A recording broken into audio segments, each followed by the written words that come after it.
A gente vai conversar sobre uma síndrome, na verdade um problema muito sério que acontece aí, geralmente nas pessoas que têm uma vida profissional ativa, mas também aí atingem, né, pessoas com a melhor idade também. O Damião já está comigo lá. Bom dia, Damião, seja bem-vindo ao nosso Viva Mais de forma virtual. Bom dia, tudo bem? Tudo bem, e você, tudo certinho aí? Tudo certinho. Damião, primeiro eu gostaria que você explicasse pra gente como é que funciona, né, o que é a síndrome de burnout.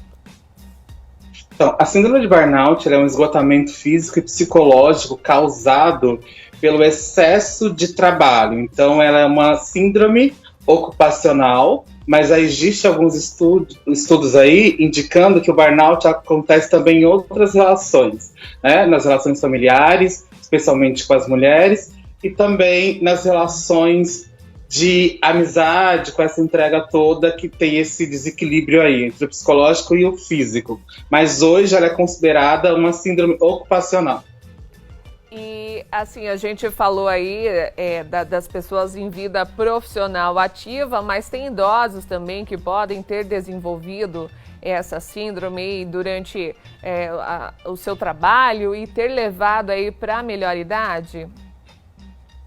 Sim, né? Porque é uma síndrome que ela está sendo discutida muito no país agora, recentemente nos últimos 2 anos, mas ela já existe aí há mais de 70 anos. Então, quando a gente diz que ela é uma síndrome ocupacional, né, ok, a gente tem pessoas da melhor idade aí que estão aposentados ou só curtindo a família, mas a gente também ainda tem essas pessoas aí no mercado de trabalho, tá? Então, independente se eu estou na melhor idade, a gente ainda sim tem pessoas na melhor idade com a síndrome de burnout. E também, como você disse, carreguei esse, porque as pessoas confundem muito os sintomas, às vezes com depressão, com ansiedade ou com estresse puro. Mas, na verdade, é uma questão crônica, né? Onde o estresse já atingiu o limite máximo aí e a pessoa não consegue responder.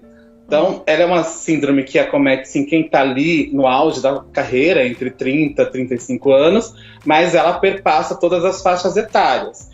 E nas pessoas com melhor idade, se precisam de cuidadores, o foco está nesses cuidadores, de quem está cuidando dessas pessoas. Então, essas pessoas são mais acometidas pela síndrome de burnout. Quem está cuidando dos idosos, das pessoas de melhor idade aí, ou até mesmo os idosos que cuidam da família, né, que se colocam nessa posição de cuidador.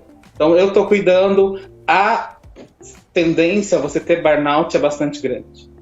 É isso, eu andei dando uma pesquisada aí sobre o assunto para entender um pouquinho mais, Damião, e realmente apontaram aí casos de cuidadores mesmo de idosos, né, que a gente sabe que o nosso país, né, outros países também estão envelhecendo, a quantidade de idosos está se tornando cada vez maior, né? E essas atividades desenvolvidas por cuidadores de idosos, né, com movimentos repetitivos, frases repetitivas, né, todo aquele cuidado, aquela tensão, o estresse causado pela atividade em si, pode causar então, né, essa síndrome. Sim, é uma predisposição. Tá? Então, esse cuidado, esse excesso com o outro, e geralmente são as pessoas que gostam muito do que fazem. Então, se eu estou cuidando de um idoso, provavelmente eu tenho um vínculo afetivo muito forte com ele e também meu propósito de vida com o trabalho. Por isso que ela é uma síndrome das profissões de saúde, de educação, ali na comunicação, porque as pessoas têm um propósito de levar a informação, de cuidar diferente das demais. Então, eu me dou de forma demasiada e aí que a gente não percebe os excessos que está cometido. Então, eu acabo focando muito mais no trabalho, esquecendo as outras áreas ali de lazer, né, convivência com a família e de descanso. Mas o burnout é isso, eu estou esgotado e aí eu não consigo descansar. Então, aquela velha máxima que as pessoas falam, descansa um pouquinho, para um pouquinho, não vai funcionar. Porque você não tem mais um sono reparador, a ansiedade está batendo ali o pico, e é como se tivesse um fusível, esse fusível queimou. Então, eu cuidei tanto do outro que eu esqueci de cuidar de mim. E aí eu não troquei esse fusível. Aí o burnout tem 4 níveis, do mais leve até o nível 4 ali, que é o mais agressivo, né?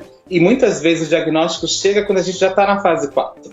Por isso que é importante se atentar aos sinais, né? Se você está cuidando de alguém, se você está se sentindo muito cansada, o sono não é reparador, então a primeira coisa que muda vai ser o sono, alimentação, então assim, dores de cabeça que vem do nada, dores de estômago, então são sinais. Se eu cuido muito de alguém, se eu trabalho em excesso, se eu estou me dedicando ao outro, provavelmente se eu tenho esses sinais, é bom procurar uma equipe médica aí para fazer uma avaliação mais completa.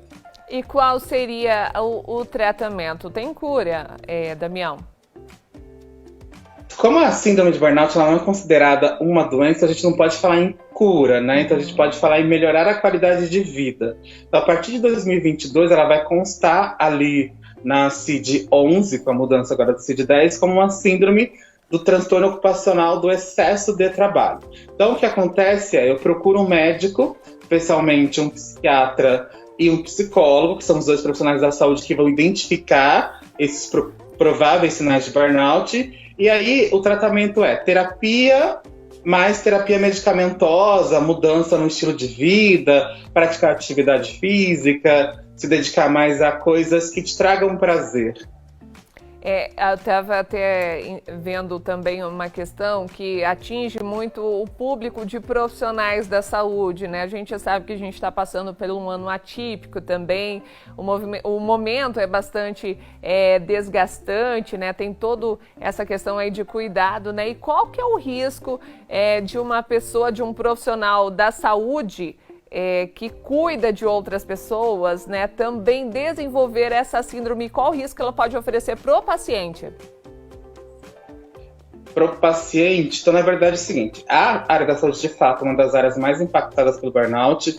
Em função dessa pandemia, né, da Covid, as estruturas estão mais fragilizadas. Então, existem estudos que hoje os profissionais de saúde estão muito mais desgastados do que estavam no ano passado.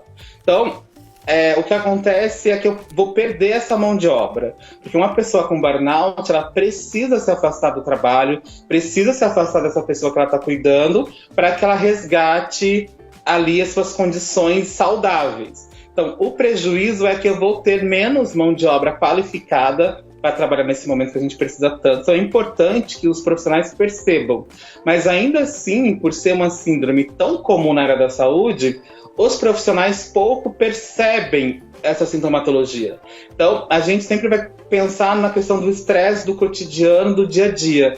Mas é um estresse muito diferente. O estresse já está crônico ali. Então, o prejuízo imediato é que eu tenho mão de obra reduzida quando a gente, de fato, está precisando desses profissionais aí.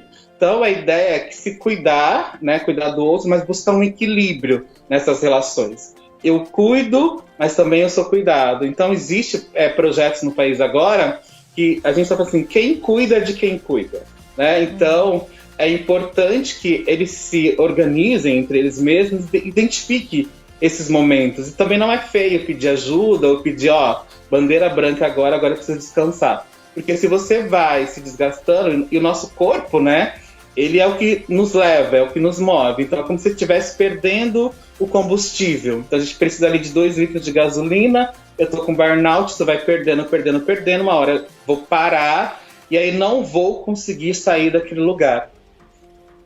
É realmente uma síndrome que merece atenção. Às vezes as pessoas não dão, né, Damião, a devida atenção a problemas psicológicos, né? Realmente quando isso tá num momento muito crítico, muito agravado, aí sim que isso começa a refletir no corpo também, de forma física, e que daí as pessoas começam a ter um pouco mais de cuidado e talvez então procurar ajuda em relação a isso.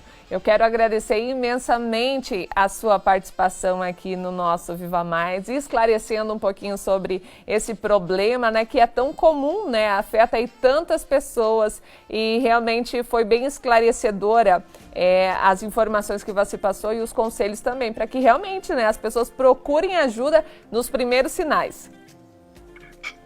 Exato. A gente tem hoje no país uma pesquisa que indica que a gente tem 20 milhões de brasileiros com sinais de burnout.